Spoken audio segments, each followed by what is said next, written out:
Hey, what's up, guys? I just want to do a little review. I'm on trail right now. Uh, my other video that had kind of an overview of what I've done with my Raptor, it got almost 40,000 views, so I figured I'd do another one with the new modifications I've done to it. Uh, see here. Yeah, we pretty much went through most of what I had done already, but there's a few things I've changed since. It's kind of dirty right now. I actually on trail still, so anyway, I guess one of the major things I've had done since my last video is I did get my rear shock. My rear shock's been redone by as you can see right there, his stickers on there. Big difference. I highly recommend that over spending all the money to buy new ones. He's Kevin is the one, is his name. He talks to you over the phone, tells you exactly what he's done to it, and makes it all to your riding preferences. And he, he beefed up mine quite a bit. I'm a big guy, so he beefed it up. And then I also have like minor back problems, so he had it like a cush ride. That way it doesn't hurt my back after a long ride, so I can actually ride this for long periods of time now. But most of his, he puts a bigger spring on it, but the comfort comes from the revalving that he does on the inside of those reservoir shocks. Pretty good job on that, I gotta say. And then also when you go to put it on, if it's not to your actual riding style, like it feels like it's off, you can call him. He, if he doesn't answer the phone, he'll call you back. Like he's wonderful to work with, that's for sure. I don't remember. I don't think I had this light bar on the last time. I think I had two of them that were bolted down here to these holes off the Pro Armor guard. This guy's seen a little bit of action now. Some of the paint's peeling off and all that good stuff. I really don't remember if I had this on there. I've done so much lately with it within the past year since I made that other video that I don't remember what I had done. Front shocks were not reworked yet. Since all the rider weight's really on the rear end, front shocks are really, I feel, you're going to get those done when you start doing, big jumps and stuff. I don't do that sort of stuff, so I actually called Kevin, and even though he hadn't even touched those front shocks, he walked me through. I had to adjust them to my preference anyway, and way better than they were. They used to be so really soft on the front end. It did good cornering and stuff, but I don't know. It needed to be stiffened up a little bit. Rides a lot better than it did now. Well, as you can see, my tires are, about time for new tires on the front, and the back's getting there. Those are different tires than I had. Those are BKT 207s, wing 207s. I don't remember what they call them, but I was recommended those because a lot of people like to use those on their side-by-sides, and they're supposed to last a little bit longer. I can't confirm or deny that. They still get chewed off pretty fast, but they do grip pretty well. They're not as good as like cross-country, the XCs and stuff, but for the price, they're a really good deal. Let's see here. I had that exhaust on there. I still have the same exhaust. I did put Autotune on this, which does help a lot. Every little bit that you change on it helps out. Oh, I guess the biggest difference, I put a 11-to-1 piston in it. It didn't really need it, but I had the spare money and the spare time, so I went ahead and put it in. I put quite a punch in it, that's for sure. It was, as someone that hadn't done one on a four-wheeler like this before, it was kind of intimidating at first, but once you get in the hang of it and you start remembering where parts go, and once you have the general idea of how an engine works, it's really not too awful hard. I'd say the hardest part was either putting the piston head back on the rod with the little circlips, and those rings on it were kind of tough to file down. But I think getting everything lined back up in the cam was, I don't know, maybe the most difficult because there's so many components to that. I'm running a 15 tooth on the front, as well as 22-inch tires. for better ground clearance. I do a lot of trail riding and I don't like to get hung up. And I mean, it does a little bit, does give you a little bit more clearance, but it's still one of those things you just got to watch where you're riding. But you know, I got a skid plate on it, so I've hit a few things, but it's nothing drastic anyway. I did find out, which if you guys are on the forum, that these Big Gun Exos actually have an internal baffling system. I thought when I bought it, it was a straight flow-through design, and no, they had some kind of mesh baffling system in it. And when I went to go repack it, I saw that, so I just went ahead and took a screwdriver and punched it out. It's completely flow-through now. Gave it a deeper, throatier sound. A little bit on the top end. I'm not going to say it's a power upgrade per se, but I think it flows better than it did. And I mean, if you do it, you'll understand what I mean by that. Let's see here. What else have I done? I bought a cheap little exhaust guard for the side of it. I don't really know if it did much or not. I was just trying to... That side pipe just gets so hot in the summertime. I was trying to do anything that would help. See here. Oh, I put ODI grips on it. Highly recommend those. They cut down quite a bit on I don't know, shock to your hand. If you don't have I don't have an anti-vibrating system, and I just got the stock bars on, so when you're on gravel and stuff, this helps. It's pretty, I don't know how to explain it. It's not like that super soft, nasty, rubbery feeling, but it is like, you know, it's got like a cushion to it, so it helps your hands and stuff for long rides. See here, on the design on them is pretty cool. Like, you just undo these side little Allen wrenches here, if I can focus, and you can just replace just the grip part, and it just slides right off. Like, it's not glued on, and you cannot get, like, once you get them tightened down, they are there. I did have to have a new Trail Tech Vapor sent to me. The last one, they're marketed as water resistant, but the last one I had, I guess the O-rings really weren't right for it. So if you sprayed it, it would get water and condensation underneath the outer layer of the screen, which normally, like if it's raining, it's not that big of a deal. It vapors out, and vapors out like the, you know, you put in the sun and it kind of goes away, the fogginess. But I called the company up, and apparently that was a known problem. This is like an updated model, and it doesn't do it near as bad. You know, it's still not something you're gonna like sink in water, but spraying off the four-wheeler to clean it, it's not as big as an issue now. I also put a hot cam stage 3 in it, and there's a few things I noticed when doing that. A lot of people were telling me you had to take the rocker pins out when you went to go do that. And if you're doing a cam that doesn't require any head clearancing, you don't have to do that, because well, let's just say those rocker pins are in there good. Like, you have to have the special tool. I mean, me and my buddy even tried pulling it, and we lost bolts inside the case. I mean, we found them all and stuff with a magnetic one, but it was not easy. We broke a bolt off inside of the tool that we couldn't get out, and eventually we got the head off, because we were trying to do this without taking the head off. But we pulled the head off, and I took it to my buddy, and he got because see, those rods that are in there for the rockers, they're threaded, so you can put a tool on it to pull them out. Well, we snapped a bolt off inside of it, and I took it to my buddy. He put a TIG welder on it and put a nut on the end so we could, you know, unbolt it back out. And once we did that, I picked up the head, and I set it on its side, and the whole cam fell out.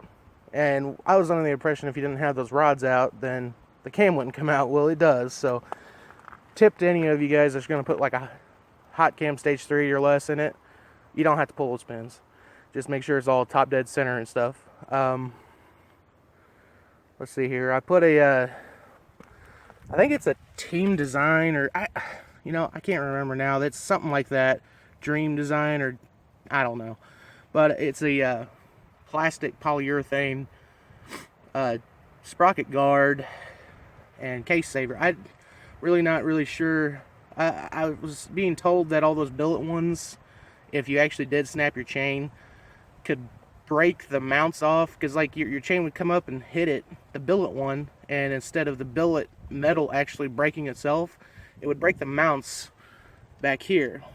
And then once you did that, I mean, you probably still save your case, but once you did that, you couldn't bolt another one back on because it'd be broken. They say with these plastic ones, it absorbs all that impact, so it doesn't actually mess up your mounting points. So I mean, I guess I've never had an issue yet with it the chain break. I still got the stock one on there. I got like 200 hours on the chassis now, maybe 15 hours on the top end. And it's all holding up really well. I've not had any bottom end issues or anything like that. I mean, it's only a couple of years old, but I put quite a bit of time on it. Let's see. Oh, I put a +3. It's a bored out throttle body on it. I did that actually before I did all the top end work, and you can still tell a difference. I mean, if it's not something I'd recommend, like if you don't do the top end, it's not really worth it. But if you just gave to you, or you find one super cheap and it's a bored out throttle body, and you have the setup like a power commander where you can tune your engine, you could throw that on there and you'll actually get a little bit of increase on top end. But you know, it's as far as like, because they're not really cheap, as far as going out and just ordering one and not doing your top end, it's really not worth it. As far as that, I'm not really sure what else. I mean, I got this new rear grab bar.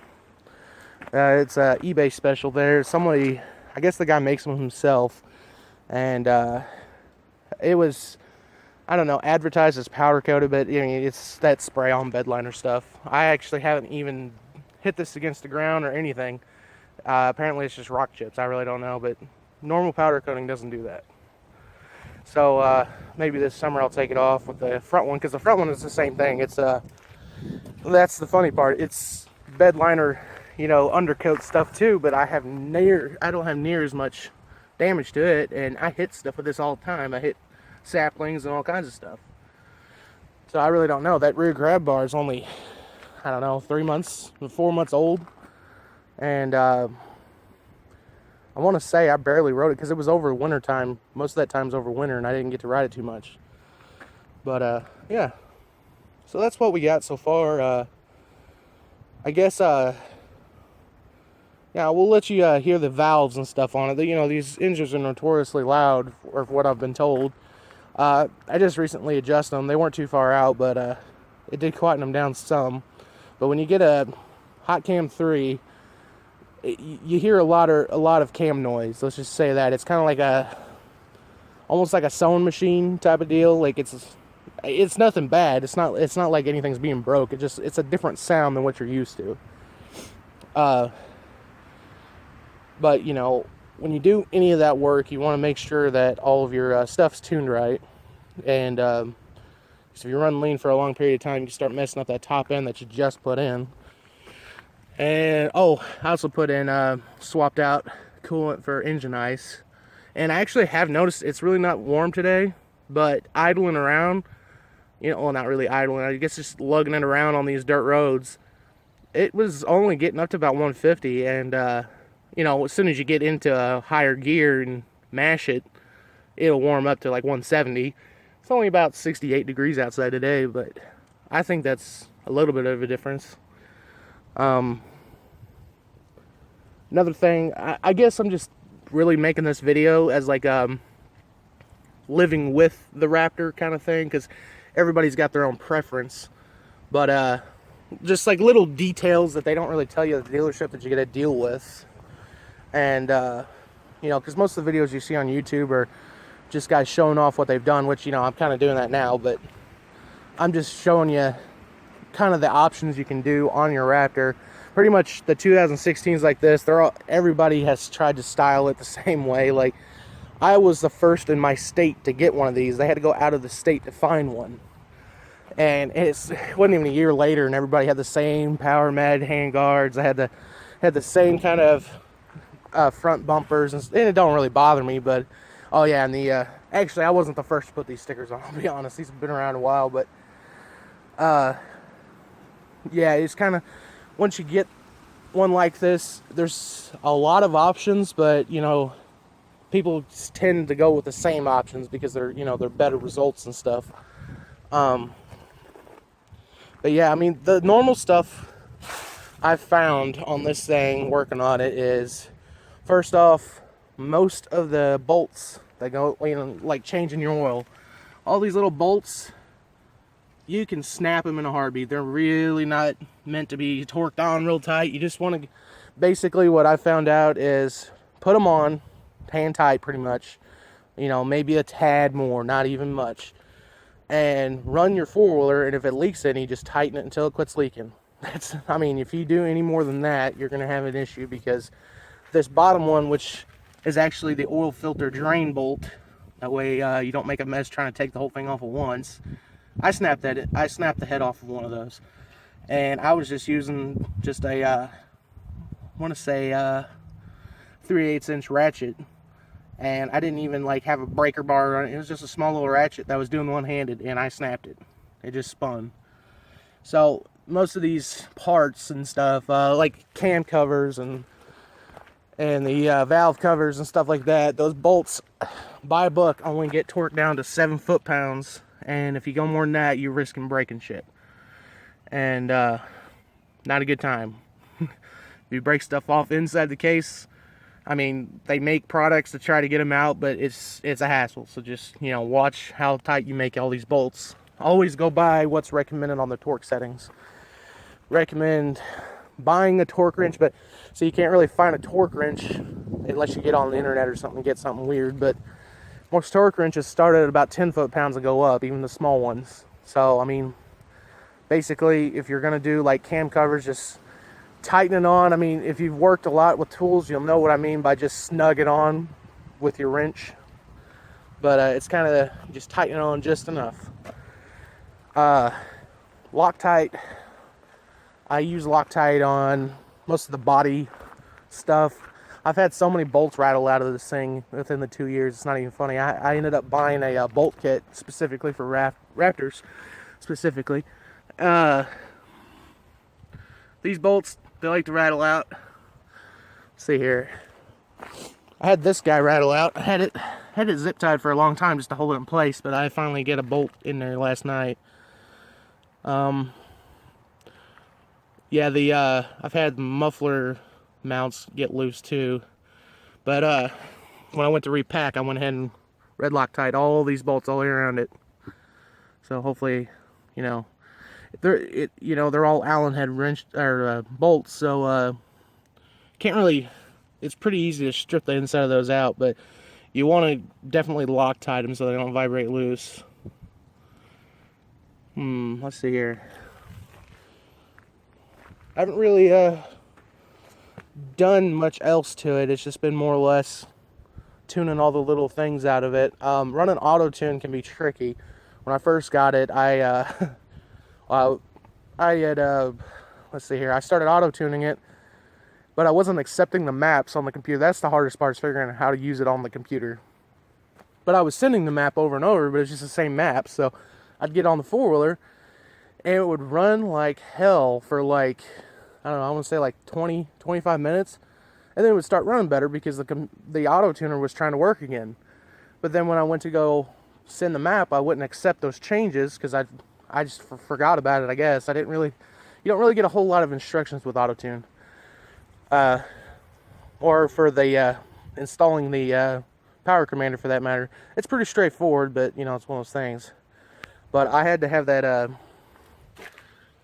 O2 sensor bung actually TIG welded in, which was kind of a pain. You had to find someone that would do that. And you got to watch, for some reason, the bung they send you with the auto tuner is just mild steel. It's not stainless, which doesn't make any sense to me. But I guess like the stock pipes are probably mild. I'm not really sure on that. But you know, all the aftermarket stuff's stainless, so you figure they'd throw in a stainless one. I mean, it's a wideband one that's pretty universal between all different makes and models of bikes, you know, even motorcycles and all that. But yeah, it you can't really weld two different types of alloys together like that. I mean, you can, but it doesn't end up good. But yeah, you got to find someone to sit there and purge the inside with, I guess it's the same shielding gas that you're using on the outside with the TIG welder. Not really a big welder, so that's just what I could gather out of it. As far as brakes, I haven't had to change brakes yet. They still, they still stop pretty good. I mean, I use the back brakes, when I'm on something like, I don't know, packed dirt or something where I can't slide around my rear end if I hit my back brakes, because they're still they're either all there or nothing. So like when you hit your brakes, well, on mine anyway, you're stopping or you're not, and if you're on loose stuff, you just lock up that rear end and you can kill the engine if you lock it up for too long. And it's just one of those things you got to get used to. But I usually ride my front brakes more, so I don't think my rear brake will be wore out at the same time my fronts are. So yeah, that's I've not had any wheel bearing issues in the 200 hours I've put on it yet. I jacked up the front end and checked for wheel bearing play. There's none. None of the A-arm bearings or bushings, none of them went out yet. I keep those well greased. I know the video is getting long. I know there's certain things, like before I bought this, I was trying to find what the faults were in the design of the Raptor between the chassis and the engine. And honestly, the engines and transmissions and clutches on these things are pretty bulletproof until you get up, I'm going to say closer to 70 horsepower at the wheels, because that's when everything starts getting too much strain on it. Like, you don't really want to go more than an 11-to-1 piston on the stock crank. If you do, it'll work for a while. Like if you put a 12-to-1, well, then you're starting to run race gas. But yeah, once you start doing that, it's an extra strain on all the stuff, internals and stuff like that. So then you'd have to get, what's everybody use now? I don't even know, what was it, hot rods or something? I can't remember now. But yeah, that's what you'd end up doing. That's why I stayed with kind of a mild build. It's more, and then the more mild it is, the more reliable too. It's once you start getting into the really high compression, then you got to worry about all types of stuff. But yeah, it's stock bore, stock crank, 11-to-1 piston, hot cam stage 3 with a +3 throttle body, and then I got the full exhaust on it. The air filter's just one of those foam ones. It's not really anything special. I haven't really upgraded to the FCI yet. And this is a wiring nightmare, I tell you. Once you get so much stuff wired into this thing, you don't know what to do with the wires, so you just kind of get them out of the way of the filter. But it's pretty much a mess.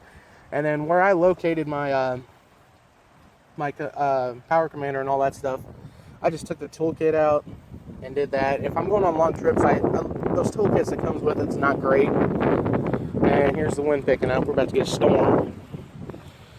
But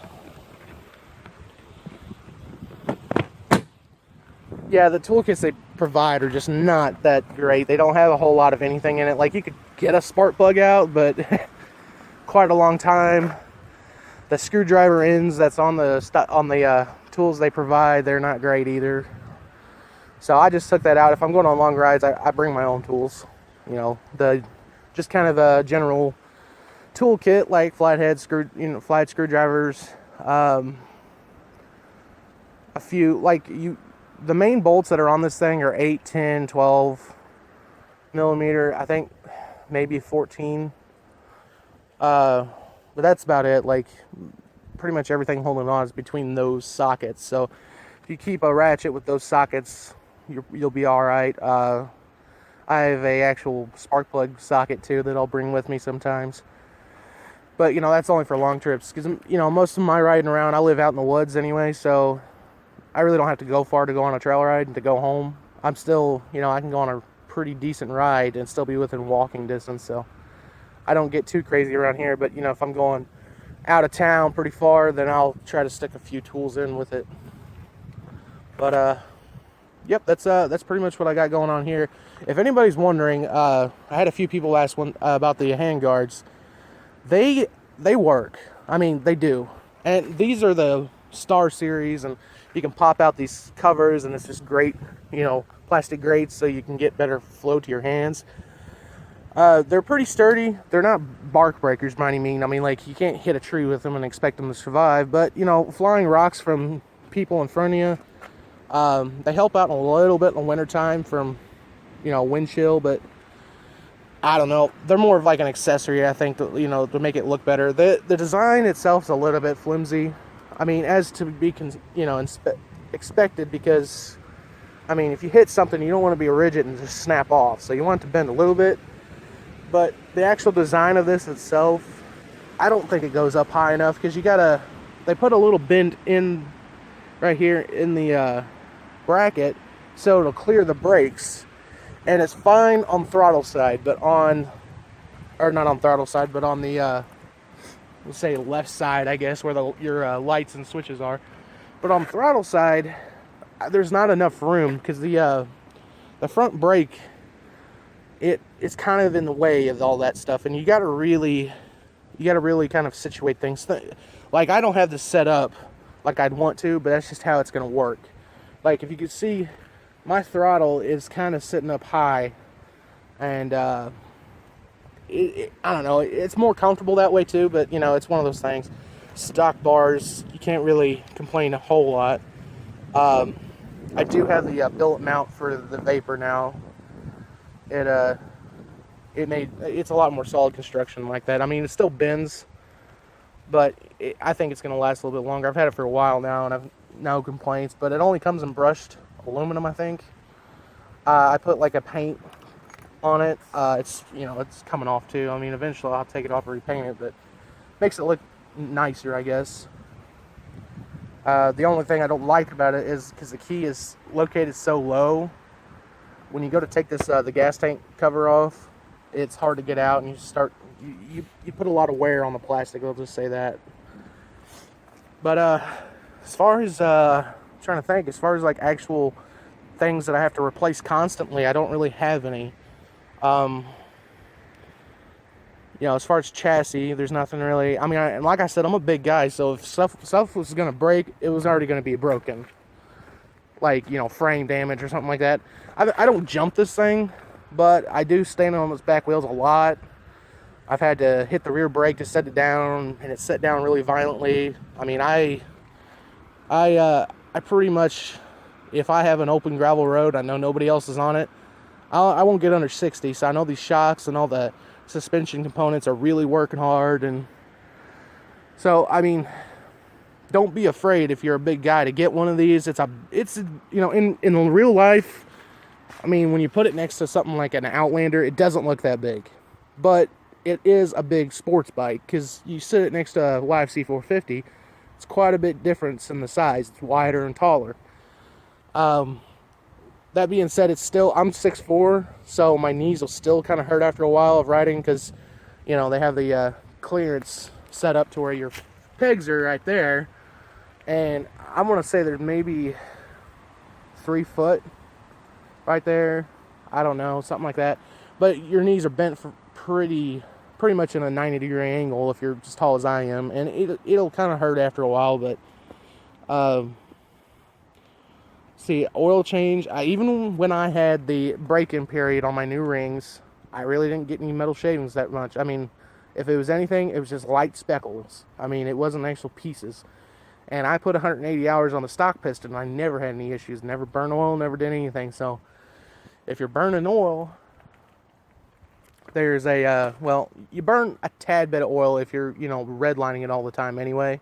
But if you're burning oil pretty constantly, and you're not really over revving it that much, then it's probably time for a new top end. I mean, and one thing that's scary about putting a top end is if you start burning oil right after you put it in, then your best bet really is to take the top end back off and redo the rings, because that's where you're going to have your oil issues after a brand new top end.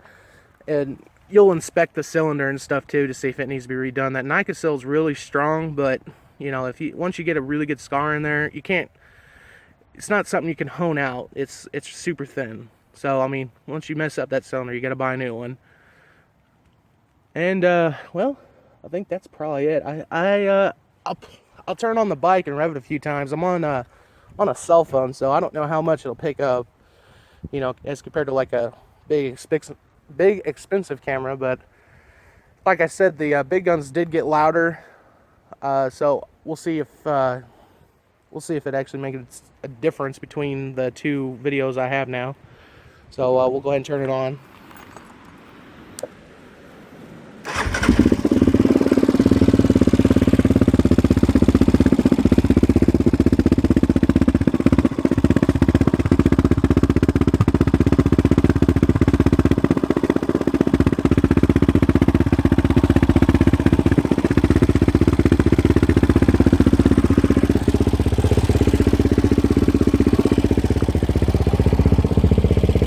I'll show you well, I'll let you hear the sounds of the valves. I'll get the camera pretty close. It'll probably over dramatize it a little bit because the speaker's right next to it, or the microphone.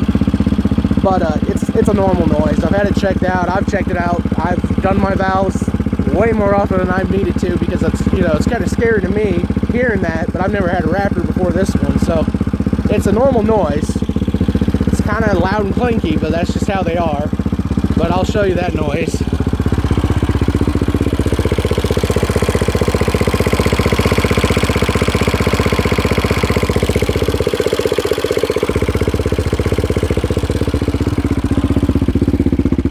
Yeah, that's pretty much the noise on that. The muffler actually has a lot more like a bassier tone, but when you rev it up past about 5,000, it gets really like, sounds like a Barker almost, like Barker duals. Like, it has a really raspy, gritty noise. I love it.